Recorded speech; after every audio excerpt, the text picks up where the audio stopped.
Hello everybody, welcome to this B2 First Certificate at FCE Writing Paper video course. In this video lesson we're going to be focusing on part 2, the review. So I'm going to show you some advice for completing a review, and then we're going to critique a real example answer, and finally we will look at some extra tips and correct some mistakes from this example answer. So let's get started.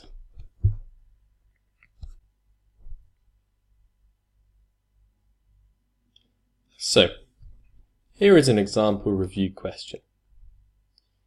And you can find this question if you go to this link at the top of the page and type this into your internet browser, for example Google Chrome or Safari or Internet Explorer.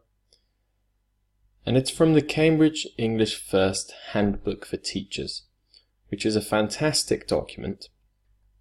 And if you haven't read it, I really recommend that you read the whole document because it's so useful for preparing for the exam. And this question, which we can see here, is on page 31. And it says, you see this announcement in your college English language magazine. Book reviews wanted. So it's a review. And this could be one of the 3 questions that you get in the exam, remember. So you could choose to write this review. Have you read a book in which the main character behaved in a surprising way? Write us a review of the book explaining what the main character did and why it was surprising. Tell us whether or not you would recommend this book to other people. The best reviews will be published in the magazine. Write your review. Now, hopefully you can remember how long you have to write, how many words you have to write. But if you can't, then I suggest taking 40 minutes for part 2, writing for 30 minutes, planning for 5 minutes at the beginning, and checking your work for 5 minutes at the end. And what I want us to look at now is a little bit of advice that's given to us also in the Cambridge English First Handbook for Teachers for writing a review. And it says, a review is usually written for an English language magazine, newspaper, or website. And you need to think about this when you're writing your review, because your target audience is one part of the content of your writing. So you get marked on the content, and part of this is your target reader. So remember, a review is usually written for an English language magazine, newspaper, or website. The main purpose is to describe and express a personal opinion, so you can use lots of personal language, about something which the writer has experienced. For example, a film, a holiday, a product, a website, etc. And to give the reader a clear impression of what the item discussed is like. Okay.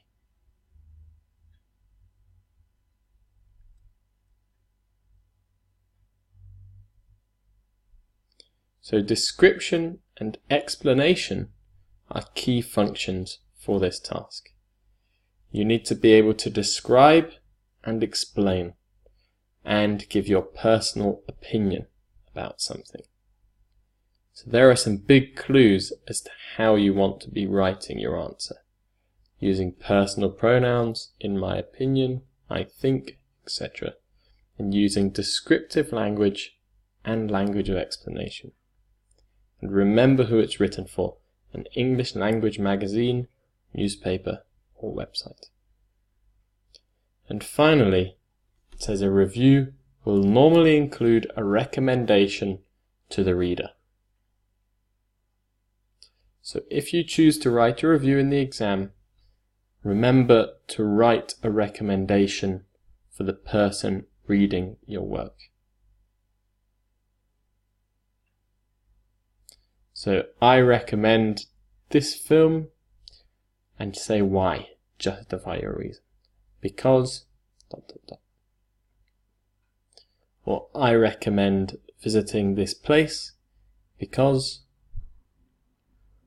Or I really think you should buy this product as... Those are some good ways to recommend to the reader what you want to recommend.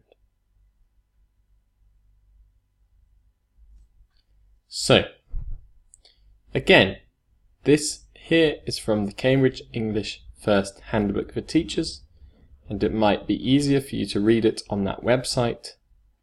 And if you want to do that, you can type in this web address here into your internet browser and go to page 39, and you will see this review here, which is a book review. And what I'd like you to do is to pause this video now and have a read of this review here and think to yourself, is it a good review? Do you think this person has good writing or bad writing, etc.? Because after you've read this review, I'm going to ask you to give it a score from 1 to 5, just like the examiners will, for your writing. So, what you need to do is to think about the content, the communicative achievement, the organisation and the language, and to think whether it's good or bad, and also to say why for each of these 4 criteria.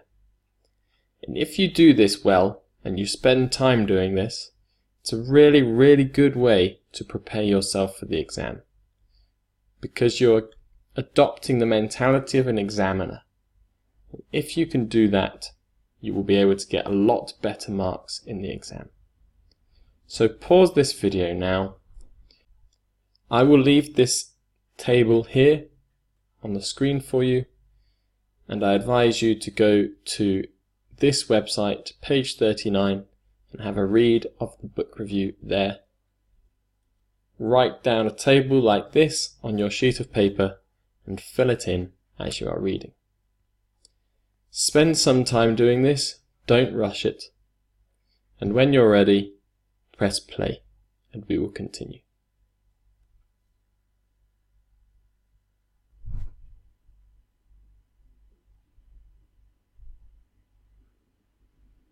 Okay, so hopefully you've done that, and now what we can do is we can have a look at some real examiner comments about this review. And what you should do is you should have a look at these comments here and the marks and compare them to your comments and your marks and see if you have similar ideas or different ideas. And then what you should do is you should pause this video and read the commentary here in detail so you know what the examiner is thinking about when they are marking a review. Some really useful information here, and you will learn a lot from this. I've underlined a few things, which are some key points, for example, engaging, well organized and coherent. These are some really important points, but you should pause the video now, have a read of this commentary, and when you're ready, press play, and we will continue with this lesson.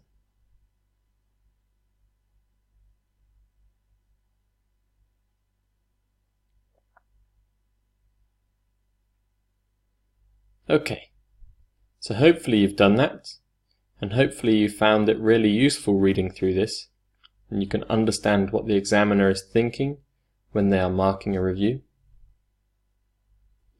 And now what we're going to do is an exercise here where I have written down the mistakes from this review, and what I'd like you to do is to see if you can correct these mistakes.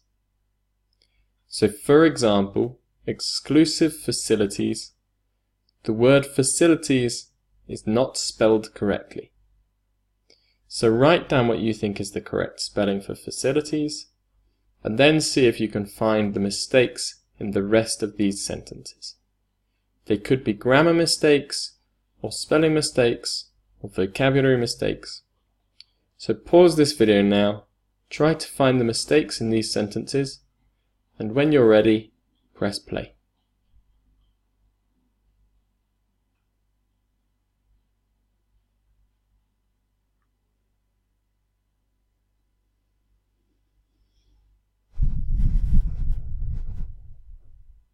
Okay, so hopefully you've done that. And now we can have a look at the corrections. So, facilities is spelt F-A-C-I-L, not S, but with a C.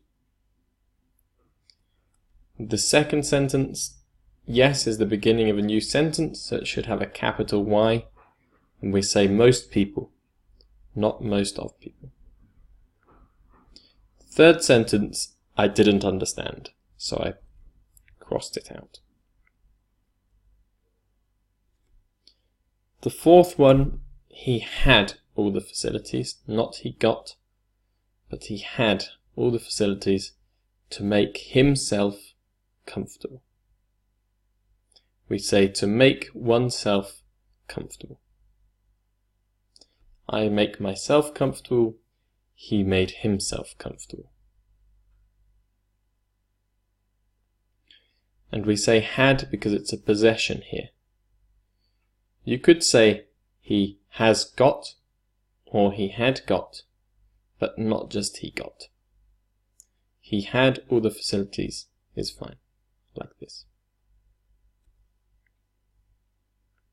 The fifth sentence, the king didn't allow him to leave the palace, not get out from the palace. Sometimes we say get off a bus, for example, get off public transport. And I did a video which includes this phrasal verb recently, where I'm travelling, and I'll attach a link to that in the description of this video. But here we need to say didn't allow him to leave the palace. Outside the palace, not outside of. Number 6. Outside the palace is the place where. When we're talking about a place, the relative pronoun we need to use is where. Or you could say with a preposition in which. But here, where is easier. 7. This book is suitable for those who like. It's better not for you who like, but for those people.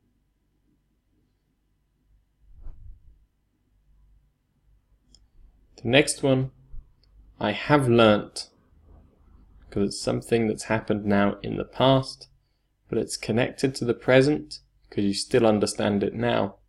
So we need to use the present perfect tense, which is have learnt. Or you could just use it past simple, I learnt. And finally, I highly recommend this.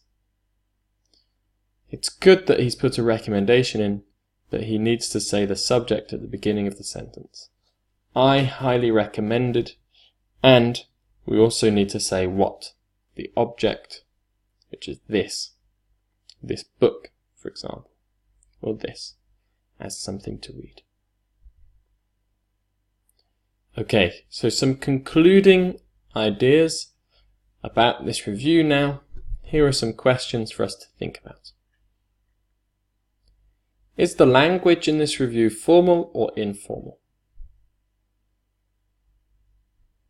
It's informal. In a review, first person saying I think, I do, I go, etc. is fine. You can use the word I, because first person is fine for a review. Does the writer ask the reader questions? Yes, and he gives a recommendation. Those are two good points. asking the reader a question is fine in a review. It's a good way to engage your reader. Are there paragraphs?